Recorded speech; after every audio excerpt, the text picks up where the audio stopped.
제국화의 패권 36. 제국화의 이후 인간의 한계와 권력의 절제, 제국의 흥망을 따라가다 보면 결국 하나의 근원적인 질문에 이르게 된다. 문제의 핵심은 제도나 군사력이나 경제력 자체에 있지 않다는 것은 단순히 권력 구조를 분석하는 일이 아니라 인간이 지닌 한계와 욕망의 본질을 성찰하는 과정이라 할 수 있다. 역사는 이러한 사실을 분명하게 보여준다.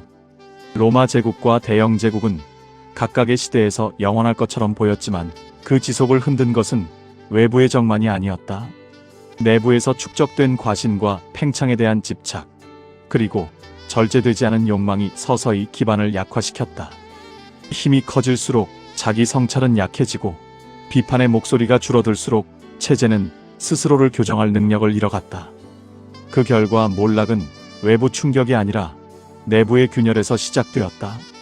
권력 자체는 본질적으로 악한 것이 아니다.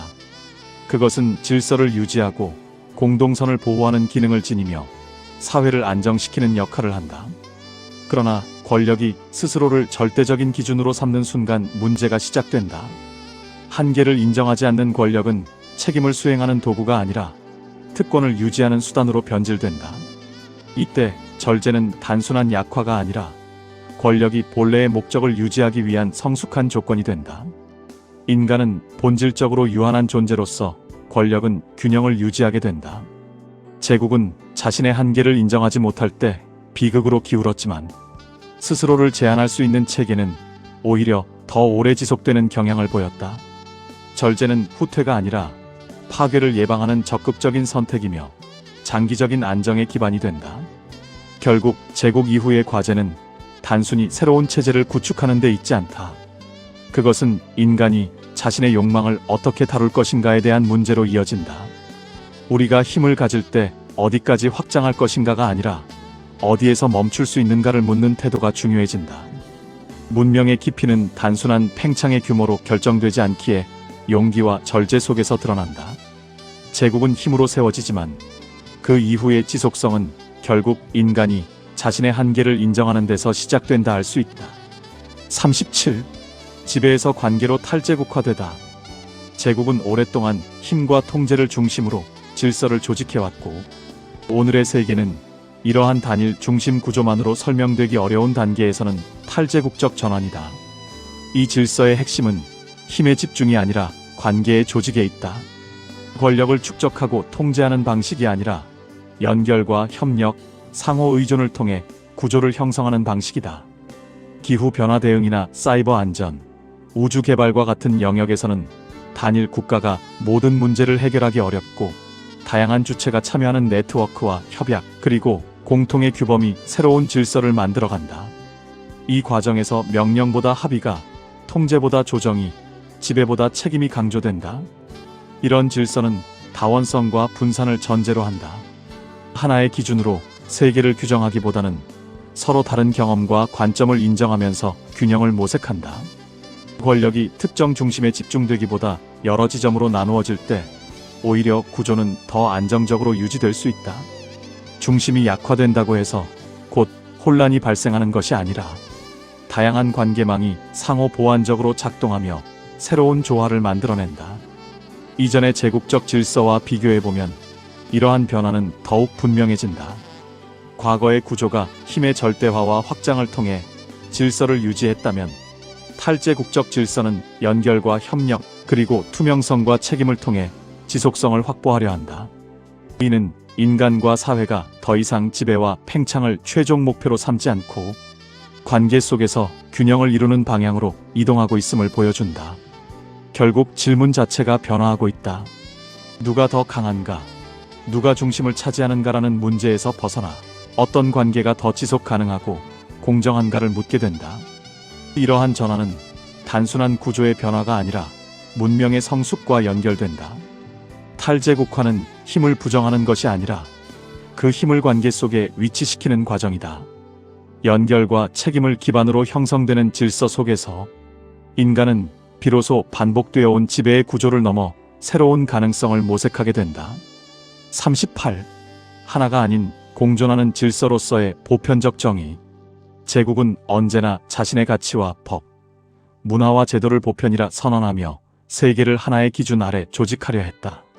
로마의 법과 근대 제국의 제도, 그리고 특정 문명권의 언어와 교육 체계는 중심의 질서를 자연스럽고 보편적인 것으로 제시하였다. 그러나 이러한 보편은 실제로는 특정한 역사와 이해관계 속에서 형성된 것이며, 그 확장은 주변의 다양성을 제한하는 방식으로 작동하였다. 중심의 기준이 절대화될수록 다른 삶의 방식과 가치들은 점차 주변화되거나 억압되는 결과를 낳게 된다. 이런 맥락에서 보편을 다시 사유한다는 것은 하나의 기준이 모든 것을 규정하는 구조를 넘어서는 것을 의미한다.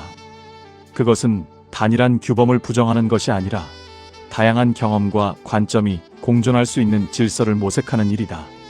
서로 다른 언어와 문화, 법과 윤리가 존재한다는 사실을 인정하면서 그 차이를 제거하기보다 이해하고 조율하려는 태도가 필요해진다. 이때 질서는 위에서 강제되는 규칙이 아니라 상호 이해와 책임 속에서 형성되는 관계적 구조로 전환된다. 이러한 질서는 단순한 상대주의와는 구별된다. 모든 기준이 해체되는 것이 아니라 다양한 기준들이 서로를 인정하면서 공통의 원칙을 형성해가는 과정이기 때문이다. 다시 말해 보편은 더 이상 하나의 중심에서 주어지는 것이 아니라 여러 주체의 참여와 을 통해 형성된다. 이 과정에서 중요한 것은 일방적 지배가 아니라 상호 번역과 조정의 능력이며, 각자의 경험을 유지하면서도 공동의 기준을 만들어가는 균형이다. 현대 세계는 이러한 변화의 필요성을 더욱 분명하게 보여준다.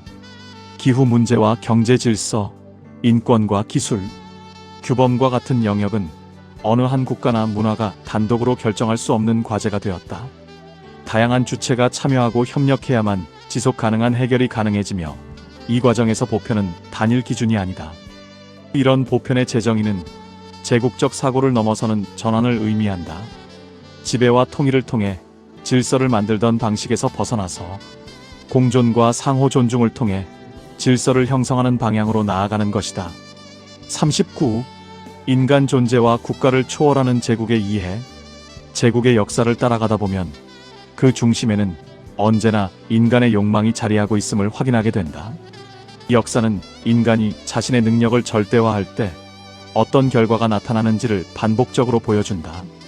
로마 제국과 대영 제국, 그리고 여러 근대 제국들은 강력한 군사력과 경제적 기반을 바탕으로 세계 질서를 주도했지만 그 힘은 영원하지 않았다.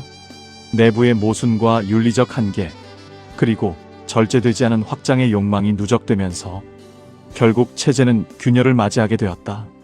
이러한 흐름은 권력의 지속성이 단순한 기술이나 물리적 힘에 있지 않고 스스로를 제한하고 균형을 유지하는 능력에 달려 있음을 보여준다. 이 지점에서 요구되는 것은 초월적 성찰이다.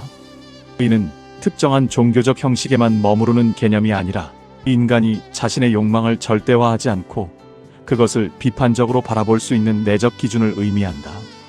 개인과 공동체가 권력을 사용할 때 그것이 어디까지 정당한가를 묻고 그 한계를 자발적으로 설정하는 태도는 단순한 규범을 넘어 존재의 방향을 결정짓는 요소가 된다.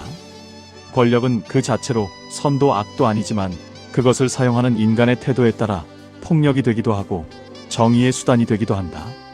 제국화의 흐름 속에서 드러나는 중요한 교훈은 문명의 성숙이 외적 팽창이 아니라 내적 절제에서 비롯된다는 점이다.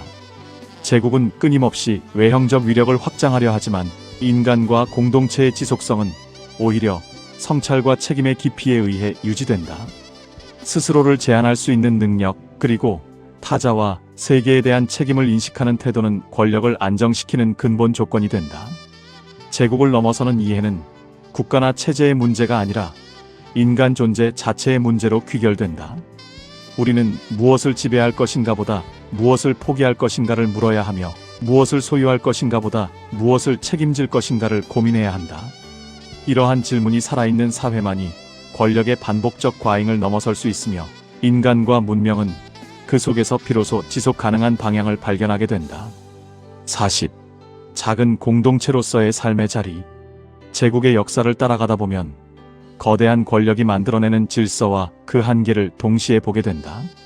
반면 작은 공동체는 거대한 보편의 틀 속에서도 인간의 다양성과 고유성을 보존하며 삶을 보다 직접적이고 실제적인 방식으로 책임과 상호 이해를 기반으로 형성된다.